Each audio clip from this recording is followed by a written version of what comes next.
Hey everyone, how we all doing? Today I wanted to bring you my personal build for Mass Effect Andromeda, how I've been using biotics to their maximum capabilities, and how I'm just having the most amount of fun while playing as the biotic class in Andromeda.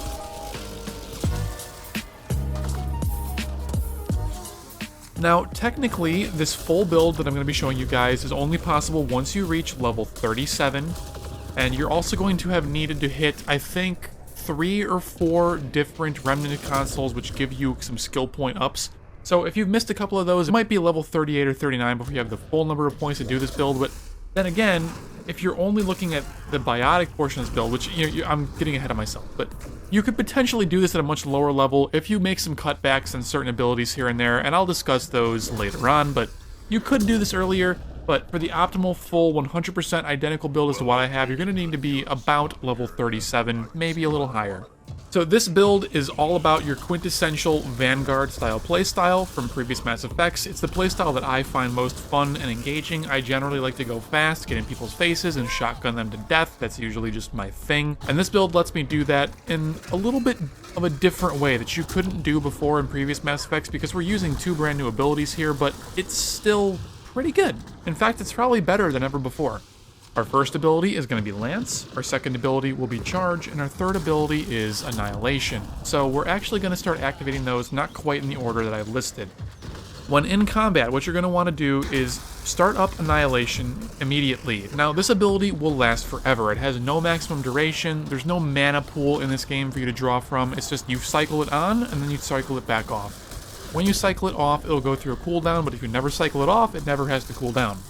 What Annihilation does is it deals damage over time to all enemies in an AoE around you, and once we finish upgrading our character all the way, it's a really, really big AoE. Any enemy that's in a radius around you is also going to be primed for combo detonation, and this prime ignores shields, it ignores armor, it doesn't care what kind of enemy is in the field.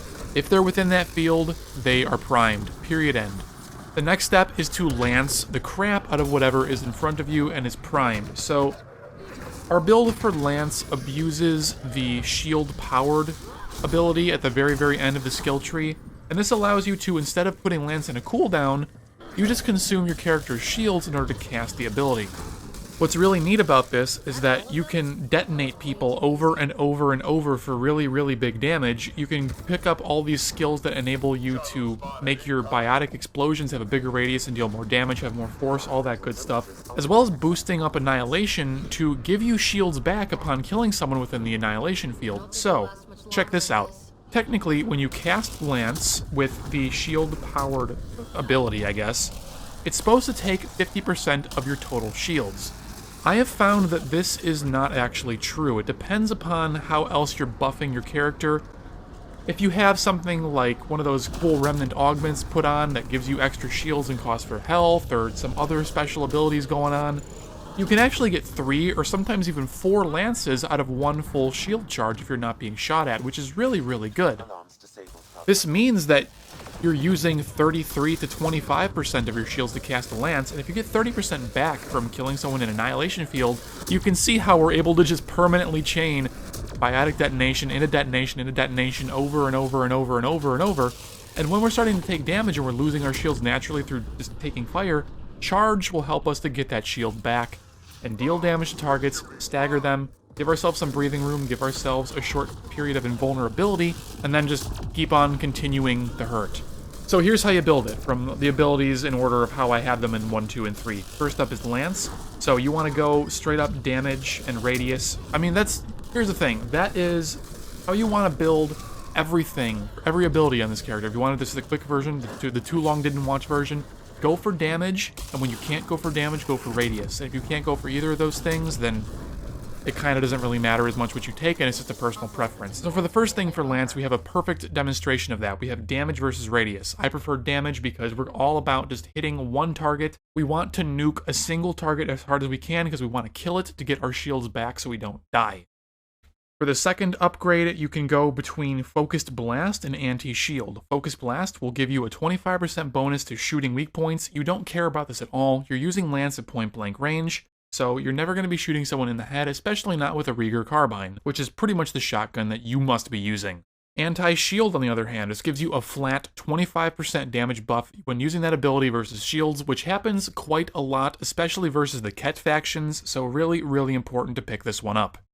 And then finally, we have shield powered, which again, I've just explained in great detail, so I'm sure you can see why this entire build is focused and centered around the shield powered ability and why it's so necessary. The other one is not even a usable selection for this particular build. Now, just to nip a couple of questions in the butt that I'm sure are going to be happening over and over in the comment section, you're going to ask Frothy, hey, why aren't you using Nova? Nova is like designed exactly to do what you're trying to do. Well, Nova sucks, and here's why. With Nova, when you choose the shield powered ability, it consumes your entire shield to cast it one time.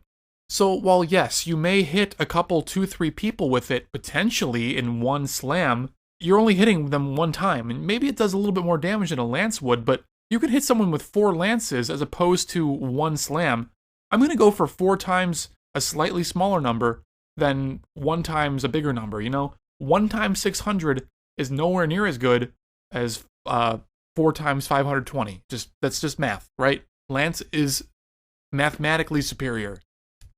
Next up we have Charge. Again, really simple. You have damage versus radius, so we're going to go for damage. We really don't care about radius on Charge. It's a really low damage ability anyways. We're not trying to hit multiple people with it. We're just trying to get invincibility. We're trying to replenish our shields, just get some breathing room and have some thinking time to plan our next move. So just go for the damage. Next up we have Power Synergy versus the Weapons and Melee upgrade. Again, this is all about Power Synergy. That's the whole point of the build, is to just mash abilities over and over. So we're going to go for Power Synergy.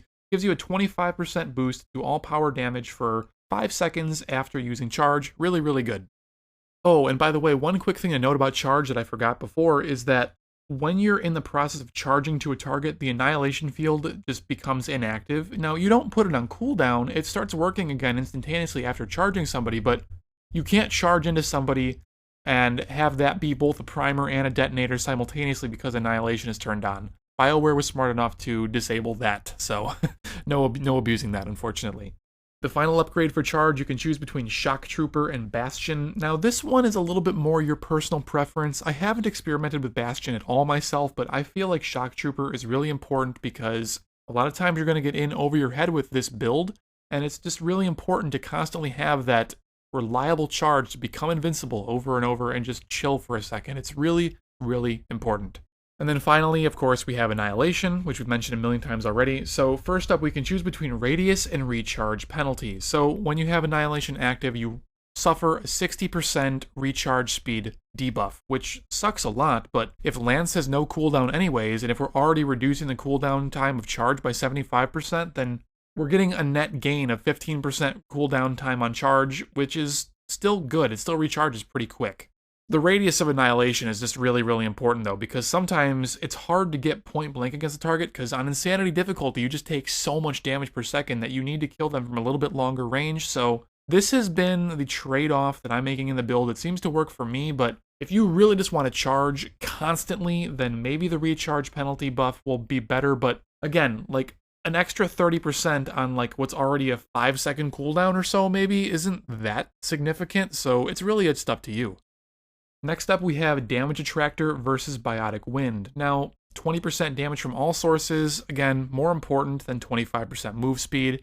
If you're using the quote-unquote air dashing technique in this game to close distance on targets very, very quickly, the move speed benefits on sprinting are just not all that important. Next up, we have Draining Field versus Vortex. Vortex is completely unusable. By the time you rip off an enemy's shields, if they're even a health-based target at all, they're done. You don't care about lifting them. And a lot of targets have armor and have shields, and it's just not helping you whatsoever in those situations. Draining Field, on the other hand, will give you 30% of your shield back upon killing someone that is within the Annihilation Field. Now, they don't have to die to the Annihilation Field's DOT. They can just die to anything. As long as they're within the radius, you're giving yourself some shields back, which is really, really important for this whole build, so it's a no-brainer. You must choose this. Again, to reiterate, maximum damage and maximum radius are the most important things with this build. Duration does not matter at all for any of these abilities. Duration does not help you do a damn thing. Don't bother with it. Next up, we have Barrier, which is a passive ability. We're going to go for Unyielding Barrier, which just gives us 10% maximum shields, because the other ability is completely worthless to us. This other one, called Recuperative Barrier, is going to help us to recharge health and shields faster, And we don't care about that because we're always taking damage. We're never going to get that natural regen. We're going to be completely relying upon our abilities in order to give us that shield back, so completely useless. Just go for the maximum shield buff. Next up, you have biotic link versus weapon weight. We really don't care about the weapon weight and shield cost, move speed, all that kind of stuff rolled into one package. We don't care about that because we're going to get it from the other combat tree later on. It doesn't matter to us. We're going to go for biotic link, which gives us 40% more shields while an enemy is within our annihilation field. Again, very important. Gives you a lot more survivability, lets you lance more. It's a no-brainer. You must use this. And finally, you have active barrier versus saving barrier. I believe active barrier, if memory serves, gives you 10% shield back on a kill, which is good. I mean, that's what other abilities already do for us, and making that better is not a bad choice. Or we have saving barrier, which gives you a full shield every 10 seconds while you're taking damage to your health. That's really, really important. It will save you a lot on insanity difficulty from dying randomly to just random crap. It just helps you enjoy the game more and not have to reload saves as much. It's a lifesaver for me. Maybe it's not optimal, quote unquote, but maybe it is because that's a huge shield boon to give you more lances. So it might just be 6 of one, half dozen of the other for some people, but for me, saving barrier is just the only way to go. Offensive biotics. Again, we're just going to go for max damage and max range on everything. We don't care about recharge speed. I'll just let you guys watch me go through this really quick. Just copy my build here. It's really simple. Containment, again, easy peasy. Radius, raw damage, more radius, radius, radius, radius, radius, radius, radius, radius. Like, easy. So once you get all your points spent in these abilities as I've prescribed, you're going to have spent 126 skill points. So once you have more points after this, you can go ahead and start working at some of the combat abilities. So first things first, the most important thing to start maxing out, I feel, is probably shotguns, because you're going to be using a shotgun with this build. You want to make it really, really good just to rip through people and keep yourself alive. That is the most important part.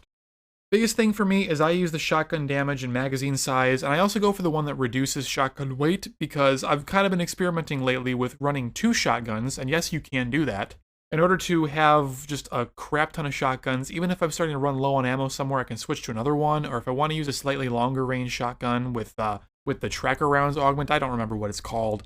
It'll make your shotgun no longer hit scan. It makes it a projectile, but everything just homes into a target, so you can use it at pretty long ranges and really reach out and touch people, so it gives you some range performance as well. If you're going to go for a build like that, you definitely need the weight reduction. Otherwise, there's other skills you can take, but the weight just seems kind of necessary if you're running a 2 shotgun build like I'm doing. I know that I've been talking about how all these recharge speeds don't seem to matter as much, but really, once you start getting into the overweight category and you start getting really, really heavy, it feels really bad not to have charge back. Like, you need to have some reduction on charge. You need to have that recharging quickly, so there's kind of a balance that I feel I've struck with this build, where charge is recovering just fast enough and it's not too slow, but it's not also too fast and I never need it. You know, it's at the right level, I feel. So just be careful not to go too far overweight. You want to stay at 0%, maybe 5 to 10%, but don't go above that. Next up, we have combat fitness. Now, I mean, you can do this in whatever order that you want, but generally, I feel that health regen is irrelevant when you're constantly taking damage and you're cycling your shields like we talked about before, so consumables is your obvious choice. For the next tier, getting 4 weapon slots is really unnecessary. It just doesn't help you.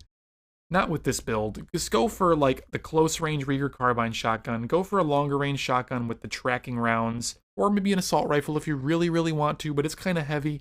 And then go for a pistol as your third weapon because it's light. You can get a Carnifex to do big damage over range. You can basically have a sniper rifle replacement in the form factor of a pistol. It's really good. And then finally, you can go for Hold the Line. This helps you to ensure less dying. So you just get 200 damage resistance whenever your health is low. It's really, really good. The other ability just gives you a buff while you're in cover, and this build is all about not ever using cover. So, like, why would you buff the cover ability when you can just make yourself more tanky outside of cover? Go for that. And then for pistols, just, again, damage, mag size, pretty simple. Whenever you have to actually use a pistol on this build, you're in dire straits and you need the ammo capacity, so just go for that. Now, I recognize that this build is not going to be usable for 100% of the game. I know there's going to be certain bosses, certain enemies that you're fighting that this just is not going to work on, and I recognize that. So it's up to you to decide if you really want to play this build, but for the vast majority of the game, outside of some specific boss fights, this build will serve you extremely well. It's a lot of fun. It's almost game-breaking. It probably is kind of game-breaking, actually, but it's just really, really powerful. The only caveat is that you really need to be able to aim. You got to hit your lances, because lances have like nearly no aim assist on them, like throw and pull and stuff do, so you better be good at aiming, and if you want to play this build. Now, there's plenty of other ways that you can expand upon this build by abusing some certain interactions with augments, but I'm not going to get too far in depth with that here. I've already gotten a lot of a lot of mileage out of this video, so I hope that you guys just go ahead and try this build out. I hope that you enjoy it and that you have fun with it and that you enjoyed some of the gameplay of it. I know I don't have a lot, but just kind of pressed for time here, so I hope that what I've shown you is enticing enough to want to give it a try. I hope that you guys have fun with it, and I'll see you in the next video. Take care.